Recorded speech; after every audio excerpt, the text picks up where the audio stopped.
I am the man. I'm gonna fuck you up. I'll fucking smash you, man. I'll fucking smash you. We'll see. Come on, boy. We'll see. We'll see. We'll see. You can see, yeah?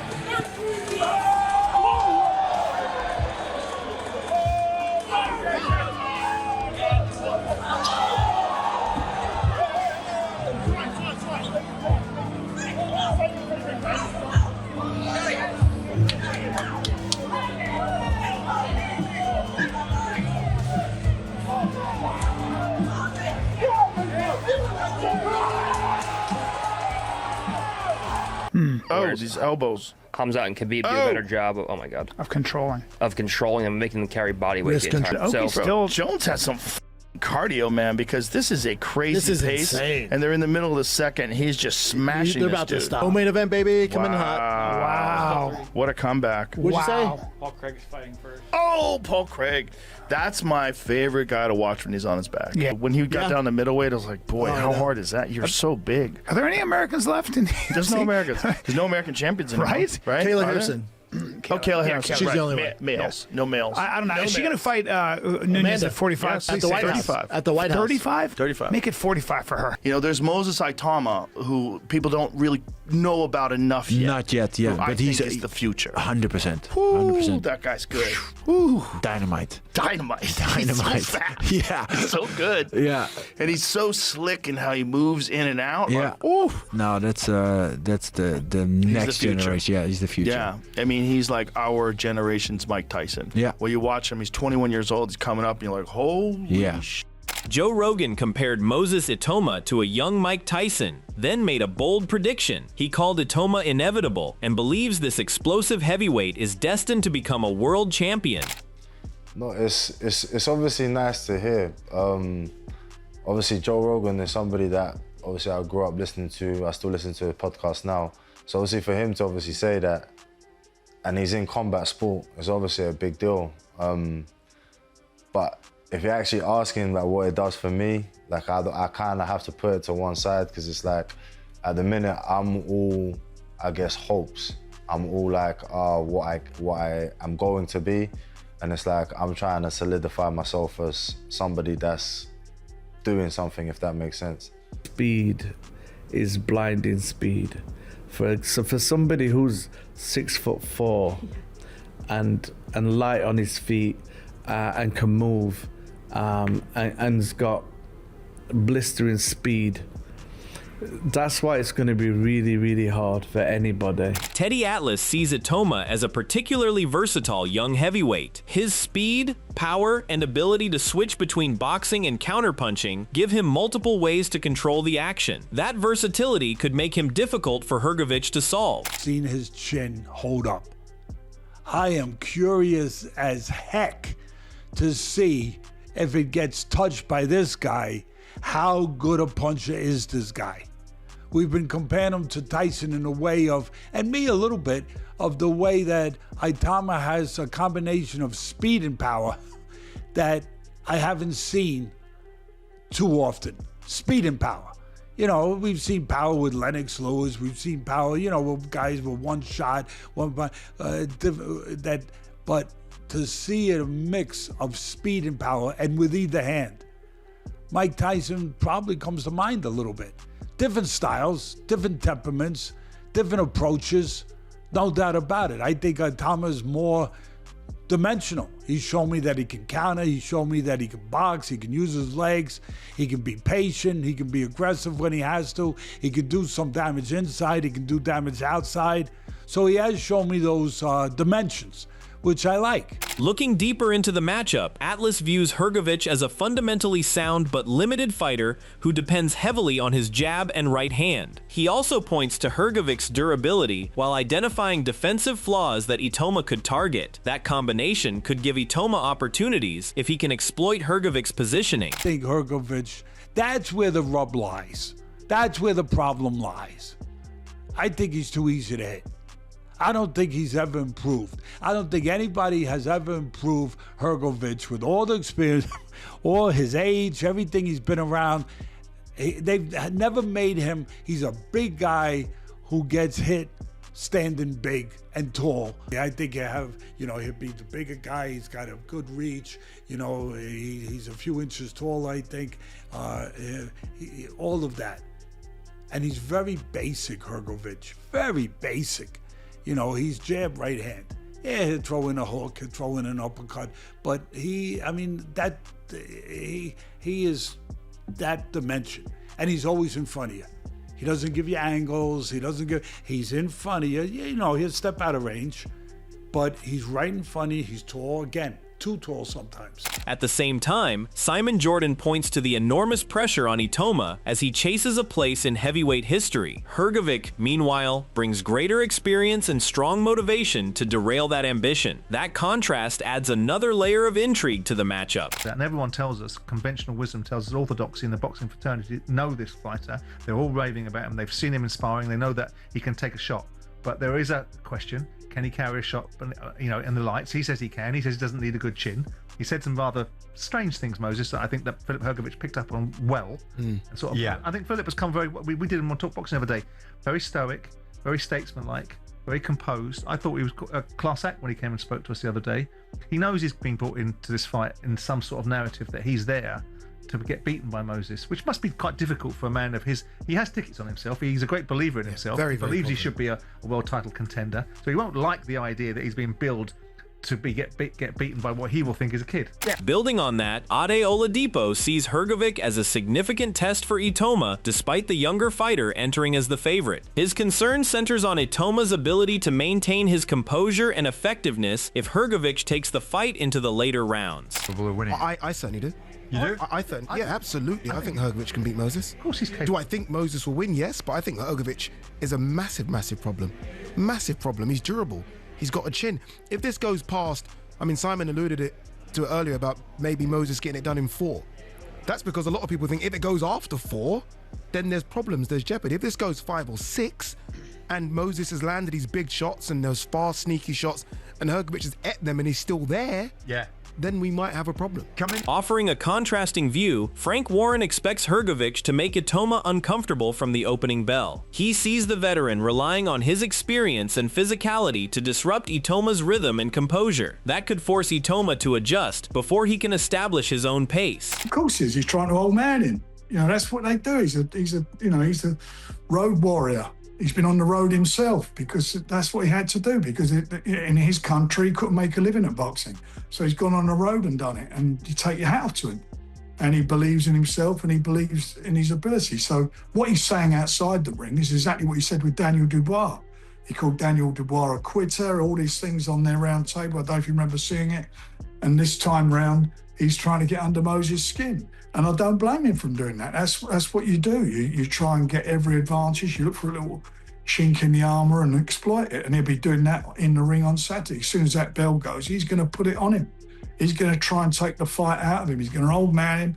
He's going to absolutely make him feel uncomfortable. Adding another layer, Spencer Oliver highlights Itauma's composure, speed, and ring IQ as key strengths. However, Hrgovic's experience could become more important if he can extend the fight and test Itauma late. Talking about Moses Itauma and the people he's gone through, we're at a different level here with Filip Hrgovic. He is an elite level heavyweight for sure, and I think Filip and his idea, what these guys are thinking is, let me drag this kid into deep water. Let me take him into the second half of the fight. He's only ever been 6 rounds, not past 6 rounds. Let me see what his character's like then, because you don't know that, I don't know that.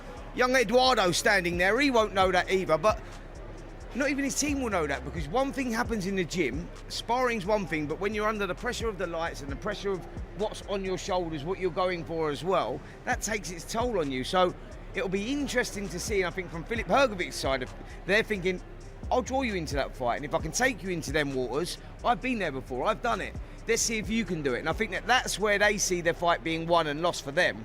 But they've got to get into that second 6 rounds, and Moses Itauma's not let anyone do that as of yet. Adam Smith sees Itauma as the man expected to get the job done, but he believes Hrgovic could make this far more dangerous than it looks on paper. With nothing to lose and everything to prove, Hrgovic may have exactly the mindset needed to disrupt Itauma's rise. Filip's got no pressure on his shoulders. What a position to be in.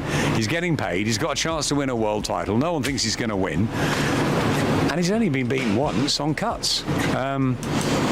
I mean, Moses should get the job done, and should get the job done emphatically, but Filip Hrgovic has got nothing to lose here, and he's in the mentally he's in a great place, and physically, I know what Abel Sanchez does up there because I've been up there.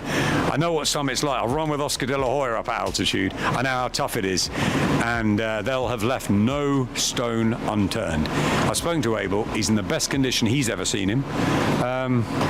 Now he's got to go and deal with Itauma's magic, speed, hand. Meanwhile, Abel Sanchez recognizes that Hrgovic enters this matchup without the usual expectations surrounding him. He sees that shift as an opportunity for the veteran to perform without carrying the weight of being favored. That could make Hrgovic a more dangerous opponent than the odds suggest. It's actually different. It's a lot different than any of the fights I've been in before. Why? Because these are heavyweights and we're coming in probably for one of the first times as underdogs. So it's a challenge for us, but that's okay. I'd rather be an underdog, really, because before everybody expected everything out of Golovkin, everything expected out of the other guys that I had, and this time we're coming in, as Ben and I were discussing a little while ago, as the guys that are not supposed to win. We're going to surprise everybody, though. No, I think this is the first guy that Moses is fighting that's legitimate contender. Taking that argument further, Alex Krasiuk expects a competitive fight that could reach the championship rounds. He views Itauma as unusually mature for his age, but sees the later stages as his biggest test. How the young heavyweight performs late could reveal just how ready he is for this level. I agree with you. More of that, I think the fight will go the distance. The possibility of this fight to happen for the 12 rounds is way higher than any of the previous Moses fights. I spoke to Abel Sanchez. He confirmed that was the best training camp for Filip. I know Moses from his sparrings with other heavyweights, and I know that the guy, though he's young, but he's over mature for his age, and he has the heart, and he has the balls, and he has the character, and he doesn't look 21 or 22. He looks over 30. Will it work in the later rounds? We will see, but I'm quite confident that both guys have high chances to complete the mission. Shifting the focus, Johnny Nelson sees Itauma holding the edge, but expects Hrgovic to make him work for the result. He believes the younger heavyweight may need to navigate a prolonged battle rather than rely on an early finish. That kind of experience could be valuable for Itauma's development. What's he going to do? Moses' southpaw style is devastatingly faster for his age, 21 years old, but the thing is, if you're depending on that speed alone, the speed is king as far as I'm concerned. Yeah. But then you've got to see about the boxing ability, the boxing heart, boxing brain, boxing puzzle. When you get past 3 or 4 rounds, how it will go through, and that's when you start to see the making of the fight. I'm going to go for a hard-fought win for Moses Itauma, but he might have gone the distance, and if he goes the distance, he'll have learned so much about himself. But it's going to be a hard-fought win. He's going to work hard for that win. Turning to Hrgovic's camp, Keith Connolly views this as a high-level test with his fighter arriving in excellent condition. He expects Hrgovic to make his experience count by forcing Itauma into difficult exchanges from the outset. Connolly respects Itauma's long-term potential, but sees this fight as an opportunity for Hrgovic to delay that rise. I think my guy has to go after him early. You want to try to overwhelm the kid. He's a super talented kid, but he's not experienced. And my guy's a guy that has a lot of activity, probably throws more punches than any top heavyweight in the world. My guy is peaking. He's back with Abel Sanchez. Yeah. He's never looked better. He's had a couple of good victories. His one loss was to Dubois for the heavyweight title, but he was sick going into that fight. Yeah. Not an excuse, it's just reality. It's a matter of fact. And now he's coming in 100%, and I know it's a tall task. Itauma is a great fighter. I think he's everything that people say he is, and if you're going to beat the kid, now is the time when he's not experienced. Yeah. Adding another perspective, David Hay views Hrgovic as Itauma's first truly elite heavyweight test. At the same time, Hay warns that Hrgovic will arrive with serious intent, making this a much more demanding step for Itauma. And Moses hasn't proven anything yet. The opponents that he's been in the ring with, no one has come close to what Filip's going to do. I'm a big believer in Moses Itauma. I've seen him from the start. Love what he does, but he's jumping up such a massive amount in the Hrgovic He's not a knockover job. He's not turning up to pick a paycheck up. No, he's coming to win, and he's got a game plan,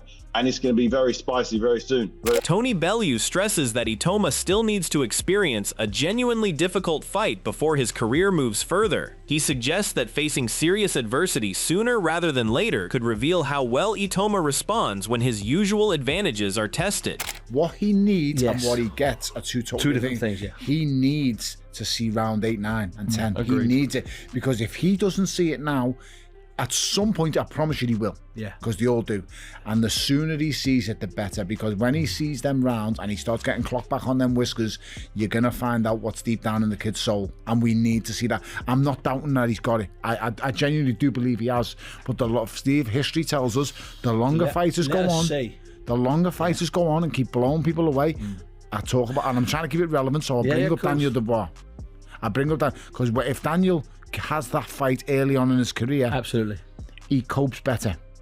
He does better. If he has a test before then. If he has a test after 5 fights, you cope better. And this is the thing. Frank has been an unbelievable promoter. On the other hand, Steve Bunce believes Hrgovic needs a more measured approach if he is to handle Itauma's threat. His experience and physical advantages could give him useful tools, but only if he can impose them without allowing the younger heavyweight to find his rhythm. I think Filip needs to be a little bit smarter than he's sometimes a little bit disrespectful. Filip, he was a bit disrespectful with Dubois. He kept getting hit with right hands and hitting Dubois with right hands, and he does a thing where he sometimes pushes a fighter off and then throws a right hand. He can be a bit. He's a character, Filip Hrgovic. I tell you what, I bet he's a handful on a night out, Tom, because he's a cocky so-and-so. I wouldn't have to roll around with him. No, big, good-looking fella. Yeah, exactly. I mean, he's a bash. He is a character. He can bang. He's got a good chin, but you can wear that down. Yeah. He does cut, and he has cut quite a bit. So what does he do? He needs to do what Filip Hrgovic does, all that pedigree, all that amateur pedigree. And I tell you what I would be doing. I'd be throwing big ramrod jabs. Sounds over the top. Just big straight. He's a bit taller and a bit heavier. He's 2 inches taller, 10 pounds heavier. So not that much, but enough. Plus, I don't know, he carries himself quite tall, Tone. He's a 6'6" who looks 6'6". Do you know what? By contrast, Timothy Bradley sees a stylistic matchup that strongly favors Itauma. He points to areas in Hrgovic's approach that could leave him vulnerable against a faster, more mobile opponent. Bradley's assessment gives Itauma a clear tactical advantage heading into the fight. Telling y'all, it's gonna be one of them highlight reel He is knocking him out. Hrgovic is going to sleep. Or he gonna get hurt real bad. Oh, he getting hurt real bad. You know, everybody talking about Hrgovic's power. He's not one of those one-punch knockout guys. He's more of an accumulative type of puncher. You land on you in the same spot over and over and over, he can hurt you. He can hurt you. But as far as his overall movement, his stiffness, his head straight down the middle, this dude is tailor-made. Tailor-made for Moses Itauma. Okay? I'm saying 6, 7, shit, it might be earlier than that. However, Dave Coldwell argues that Hrgovic needs to make the fight physical and use his experience, but his defensive habits could create problems against Itauma's sharp counterpunching. He also sees Itauma's speed and accuracy as major factors, particularly if Hrgovic struggles to avoid clean shots. Well, listen, he's got to use the experience to turn it into a bit of a dogfight. We know that Hrgovic is a tough man. My issue with him is he's very easy to hit. He's very straight up, he leans back, and he's almost a little bit ponderous a lot of times in his attacks. He's got snappy hands, but his trunk and his body's always there to be hit on return. And we've seen that Moses is a very, very sharp counterpuncher when he wants to be. You know, a little off, step back and firing straight off it. He closes the range down really well. Now, Hrgovic, I think, is about 6'6", something like that. But I think Moses is about 6'5", so there's not really a lot in terms of height. And when you go with Moses' speed, that makes it a very tricky night for Hrgovic.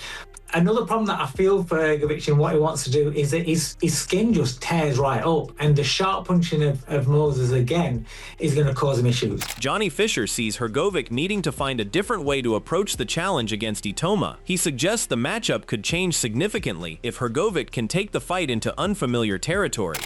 He has to take it into that sort of mental warfare stage, I think. As you said, Itauma, because of how successful he's been, has not been tested on the chin yet. But if he brings him down into a fight when it goes 7, 8 rounds and it is a bit tit for tat, it's gonna be a war of attrition if Hrgovic is gonna win it. That's how I see it. He's gonna keep wearing him down. And the experienced 34-year-old in Hrgovic, that's the way he's got to view it. The longer it goes, and if he keeps getting his success, it goes to 5, 6, 7, 8. That's where I think he takes him to if he is going to win, deep waters. When I think of the character of Filip Hrgovic, that man is bulletproof in the mindset of when I've sparred with him, when I've seen him with other people. Remember, he kept taking bombs from Daniel Dubois. He kept walking forward. It was only cuts that stopped that fight. That man didn't want to go down. So I wouldn't put it in that same category because Filip Hrgovic is made of bulletproof stuff in terms of a mentality. Meanwhile, Hrgovic offers a blunt assessment of Itauma's rise and the level of opposition he has faced so far. He questions whether the young heavyweight has been tested enough to understand what awaits at the highest level. A little bit delusional. You know, everyone around him, you know, just telling him he's the best, you know, he's young, he's all over the place, I see that he's young and he's, you know, delusional and he's in the sky, he's in the clouds, you know, and it's normal, you know. That mindset becomes even more intriguing when Itauma shifts his focus toward the tactical side of the matchup. His approach suggests there is more to his game plan than simply relying on his physical advantages. It's not that he's that beatable, it's more the fact that I don't need the abilities that he says that I have to beat him. It's more about the ring IQ that I need, the working out the tendencies, bringing the bad habits out. They're the type of things that I'm going to be focusing on. You know, in my mind, I don't even see it as I'm one step away from becoming a world champion. In my mind, I'm thinking I was going to knock Filip Hrgovic out, because at the end of the day, even when I win that world title, it's like the grind don't stop, it still carries on. So it's not even about winning the world title, it's about beating Hrgovic. From Hrgovic's perspective, Itauma has yet to create any real sense of intimidation. He acknowledges the youngster's ability, but questions whether his presence matches the level of threat others see. That confidence could become an important factor once they meet in the ring. I don't know, I don't feel any threat from him. You know, I always feel like that, you know. When I see him, his presence, I don't feel that kind of animal in him, kind of, you know, beast. I just feel, you know, normal guy, and he got speed, he got everything, but I just don't see that animal in him, you know. Maybe I'm wrong, maybe it doesn't mean anything, but I just don't see that, you know. Like you know, when you see some tough mud.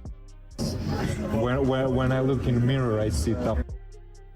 With Itauma now facing Hrgovic, this could be the test that shows how ready he really is for the heavyweight elite. Can Itauma turn his speed and potential into another statement performance, or will Hrgovic's experience prove too much? What's your prediction for the fight? Let us know in the comments, and subscribe for more boxing analysis.